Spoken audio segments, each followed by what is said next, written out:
একবার নবীজি সাল্লাল্লাহু আলাইহি ওয়াসাল্লাম ও তার সাহাবীগণ সফরে ছিলেন। মরুভূমির সফর, সকলেরই প্রচণ্ড পানির পিপাসা লেগেছে। পানিও শেষ। কি করা যায়, তারা নবীজিকে জানালেন। নবীজি সাল্লাল্লাহু আলাইহি ওয়াসাল্লাম আলী ও আরেকজন সাহাবীকে পাঠালেন পানির খোঁজে। কোথাও পানি নেই। ইতিমধ্যে দেখলেন এক বৃদ্ধা 2 মশক পানি নিয়ে উটে চড়ে যাচ্ছে। এই তো পানির সন্ধান পাওয়া গেছে। এই বুড়ির কাছে জিজ্ঞেস করলেই পাওয়া যাবে পানির সন্ধান। কিন্তু হতাশ হলেন যখন বুড়ি বলল, এখান থেকে পানির দূরত্ব 1 দিনের রাস্তা। গতকাল এ সময় আমি পানি নিয়ে রওনা হয়েছি। কি করা যায়?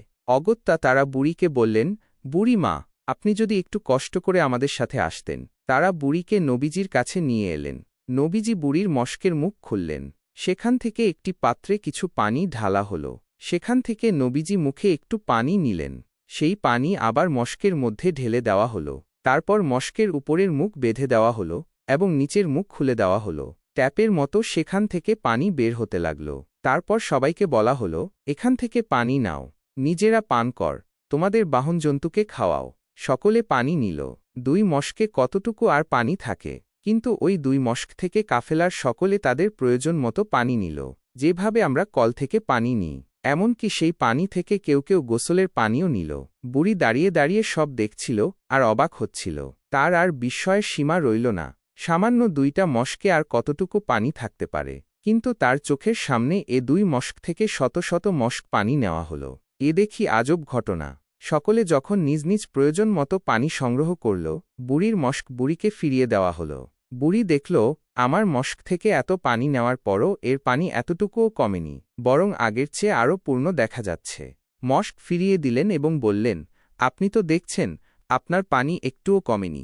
আসলে আপনার পানির মাধ্যমে আল্লাহ আমাদের পানি পান করালেন। এরপর নবীজি সাহাবীদের বললেন, একটি কাপড় বিছাও এবং তার জন্য যে যা পার হাদিয়া দাও। কেউ দিল খেজুর, কেউ আটা, কেউ যব। অনেক খাবার জমা হল বুড়ির জন্য। এগুলো বুড়িকে হাদিয়া স্বরূপ দেওয়া হল। বুড়ি তো মহা খুশি। আমার পানিও একটু কমল না, আবার পেলাম এতগুলো খাবার। মনের সুখে বুড়ি রওনা হল বাড়ির দিকে। বুড়ি যখন বাড়িতে পৌঁছল ততক্ষণে বেলা পড়ে গেছে। সকলে তার দেরি হওয়ার কারণ জিজ্ঞেস করল। বুড়ি তখন খুলে বলল সব। মুহাম্মদ নামের যে লোকটা নিজ বাপদাদার ধর্ম ত্যাগ করেছে, 2 জন লোক আমাকে তার কাছে নিয়ে গেল।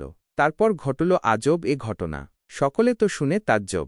বুড়ি বলল, আল্লাহর কসম, আমার সব দেখে মনে হয়েছে সে হয়ত পৃথিবীর সবচেয়ে বড় জাদুকর, অথবা সত্যই সে আল্লাহর প্রেরিত রাসূল। এরপর থেকে মুসলিমরা ওই বৃদ্ধার এলাকার আশপাশের এলাকায় অভিযান চালাত, কিন্তু বুড়ির এলাকায় আক্রমণ করত না।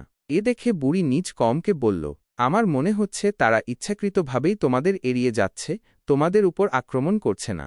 তোমরা ভেবে দেখ ইসলাম গ্রহণ করবে কি না। তার কথায় সবাই রাজি হয়ে গেল এবং ইসলামের ছায়াতলে আশ্রয় নিল। সহিহ বুখারী, হাদিস 344।